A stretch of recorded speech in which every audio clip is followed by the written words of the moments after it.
So we have a 2020 Urus here. It just came in for a check engine light. Our car has a pretty good misfire. At cold start, no misfires as you could hear.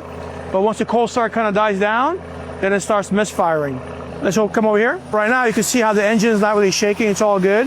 Once that cold start stops, we're getting a misfire on bank 2, 5, 6, 7, 8 are all misfiring, and the computer is shutting off that bank.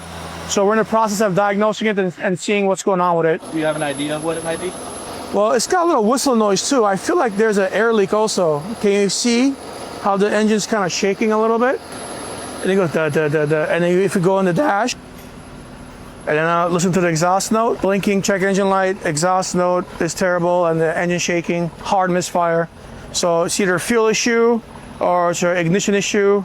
We'll diagnose it and go from there.